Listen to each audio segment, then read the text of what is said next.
بسم اللہ الرحمن الرحیم۔ ہر طرح کی تعریف اور حمد و ثنا اللہ تعالیٰ ہی کے لیے ہے، اور لاکھوں کروڑوں درود و سلام اللہ کے حبیب حضرت محمد مصطفیٰ صلی اللہ علیہ وآلہ وسلم کی ذات اقدس پر۔ السلام علیکم معزز ناظرین، سیرت النبی پارٹ 19۔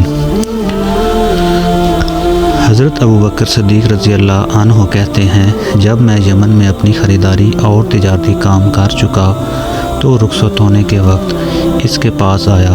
اس وقت اس نے مجھ سے کہا، میری طرف سے چند شعر سن لو جو میں نے اس نبی کی شان میں کہے ہیں۔ اس پر میں نے کہا، اچھی بات ہے، سناؤ۔ تب اس نے مجھے وہ شعر سنائے۔ اس کے بعد جب مکہ معظمہ پہنچا تو نبی کریم صلی اللہ علیہ وسلم اپنی نبوت کا اعلان کر چکے تھے۔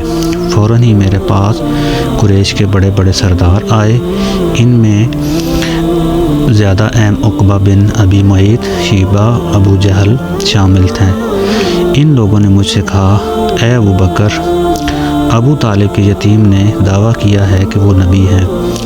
اگر آپ کا انتظار نہ ہوتا تو ہم اس وقت تک صبر نہ کرتے۔ اب جب کہ آپ آ گئے ہیں، ان سے نمٹنا آپ ہی کا کام ہے۔ اور یہ بات انہوں نے اس لیے کہی تھی کہ حضرت ابوبکر صدیق رضی اللہ عنہ نبی کریم صلی اللہ علیہ وسلم کے قریبی دوست تھے۔ ابوبکر صدیق رضی اللہ عنہ فرماتے ہیں کہ میں نے اچھے انداز سے ان لوگوں کو ٹال دیا اور خود آپ کے گھر پہنچ کر دروازے پر دستک دی۔ آپ باہر تشریف لائے۔ مجھے دیکھ کر آپ نے ارشاد فرمایا، اے ابوبکر، میں تمہاری اور تمام انسانوں کی طرف سے رسول بنا کر بھیجا گیا ہوں، اس لیے اللہ تعالیٰ پر ایمان لے آؤ۔ آپ کی بات سن کر میں نے کہا، آپ کے پاس اس بات کا کوئی ثبوت ہے؟ آپ نے میری بات سن کر ارشاد فرمایا، اس بوڑھے کے وہ شعر جو اس نے آپ کو سنائے تھے۔ یہ سن کر میں حیران رہ گیا اور بولا، میرے دوست، آپ کو ان کے بارے میں کس نے بتایا؟ آپ نے ارشاد فرمایا، اس عظیم فرشتے نے جو مجھ سے پہلے بھی تمام نبیوں کے پاس آتا رہا ہے۔ حضرت ابوبکر صدیق رضی اللہ عنہ نے عرض کیا، اپنا ہاتھ لائیے، میں گواہی دیتا ہوں کہ اللہ کے سوا کوئی معبود نہیں، اور یہ کہ آپ اللہ کے رسول ہیں۔ آپ میرے ایمان لانے پر بہت خوش ہوئے، مجھے سینے سے لگایا، پھر کلمہ پڑھ کر میں نے آپ کے پاس سے اجازت چاہی۔ مسلمان ہونے کے بعد حضرت ابوبکر صدیق رضی اللہ عنہ نے جو سب سے پہلا کام کیا وہ تھا اسلام کی تبلیغ۔ انہوں نے اپنے جاننے والوں کو اسلام کا پیغام دیا، انہیں اللہ اور اللہ کے رسول کی طرف بلایا۔ چنانچہ ان کی تبلیغ کے نتیجے میں حضرت عثمان بن عفان رضی اللہ عنہ مسلمان ہوئے۔ حضرت عثمان رضی اللہ عنہ کے مسلمان ہونے کی خبر ان کے چچا حاکم کو ہوئی تو انہوں نے انہیں پکڑ لیا اور کہا، تو اپنے باپ دادا کا دین چھوڑ کر محمد کا دین قبول کرتا ہے؟ اللہ کی قسم، میں تجھے اس وقت تک نہیں چھوڑوں گا جب تک کہ تو اس دین کو نہیں چھوڑے گا۔ اس کی بات سن کر حضرت عثمان رضی اللہ عنہ نے فرمایا، اللہ کی قسم، میں اس دین کو کبھی نہیں چھوڑوں گا۔ ان کے چچا نے جب ان کی پختگی اور ثابت قدمی دیکھی تو انہیں دھوئیں میں کھڑا کر کے تکالیف پہنچائیں۔ حضرت عثمان رضی اللہ عنہ ثابت قدم رہے۔ حضرت عثمان رضی اللہ عنہ کی یہ فضیلت ایک حدیث میں آیا ہے کہ نبی کریم صلی اللہ علیہ وسلم نے فرمایا، جنت میں ہر نبی کا ایک رفیق یعنی ساتھی ہوتا ہے، اور میرے ساتھ وہاں حضرت عثمان رضی اللہ عنہ ہوں گے۔ حضرت ابوبکر صدیق رضی اللہ عنہ نے اسلام کی تبلیغ جاری رکھی۔ آپ کی کوششوں سے حضرت عثمان کے بعد حضرت زبیر بھی مسلمان ہو گئے۔ اس وقت ان کی عمر 8 سال تھی۔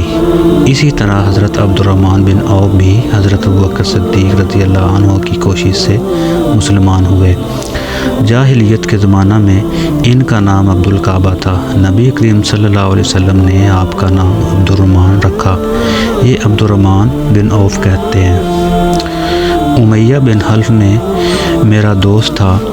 ایک روز اس نے مجھ سے کہا، تم نے اس نام کو چھوڑ دیا جو تمہارے باپ نے رکھا تھا؟ جواب میں میں نے کہا، ہاں چھوڑ دیا۔ یہ سن کر وہ بولا، میں رحمان کو نہیں مانتا، اس لیے میں تمہارا نام عبداللہ رکھتا ہوں۔ چنانچہ مشرک اس روز سے مجھے عبداللہ کہہ کر پکارنے لگے۔ حضرت عبد الرحمن بن عوف رضی اللہ عنہ اپنے اسلام لانے کا واقعہ اس طرح بیان کرتے ہیں: میں اکثر یمن جایا کرتا تھا۔ جب بھی وہاں جاتا اسقلان میں اواقف حمیری کے مکان پر ٹھہرا کرتا تھا، اور جب بھی میں اس کے ہاں جاتا تو وہ مجھ سے پوچھتا کیا وہ شخص تم لوگوں میں ظاہر ہو گیا ہے جس کی شہرت اور چرچے ہیں؟ کیا تمہارے دین کے معاملے میں کسی نے مخالفت کا اعلان کیا ہے؟ میں ہمیشہ یہی کہا کرتا تھا کہ نہیں، ایسا کوئی شخص ظاہر نہیں ہوا، یہاں تک کہ وہ سال آ گیا جس میں نبی کریم صلی اللہ علیہ وسلم کا ظہور ہوا۔ میں اس سال یمن گیا تو اسی کے ہاں ٹھہرا۔ اس نے یہی سوال پوچھا، تب میں نے اسے بتایا ہاں ان کا ظہور ہو گیا ہے، ان کی مخالفت بھی ہو رہی ہے۔ حضرت عبد الرحمن بن عوف کے بارے میں نبی کریم صلی اللہ علیہ وسلم نے فرمایا، تم زمین والوں میں بھی امانت دار ہو اور آسمان والوں میں بھی۔ حضرت عبد الرحمن بن عوف کے بعد حضرت ابو بکر صدیق رضی اللہ عنہ نے حضرت سعد بن ابی وقاص کو بھی اسلام کی دعوت دی۔ انہوں نے کوئی ہچکچاہٹ ظاہر نہ کی، فوراً حضور صلی اللہ علیہ وسلم کے پاس چلے آئے، آپ سے آپ کے پیغام کے بارے میں پوچھا۔ آپ نے انہیں بتایا تو یہ اسی وقت مسلمان ہو گئے۔ اس وقت ان کی عمر 19 سال تھی۔ یہ بنی زہرہ کے خاندان سے تھے۔ آپ صلی اللہ علیہ وسلم کی والدہ ماجدہ آمنہ بھی اس خاندان سے تھی، اسی لیے حضرت سعد بن ابی وقاص حضور صلی اللہ علیہ وسلم کے ماموں کہلاتے تھے۔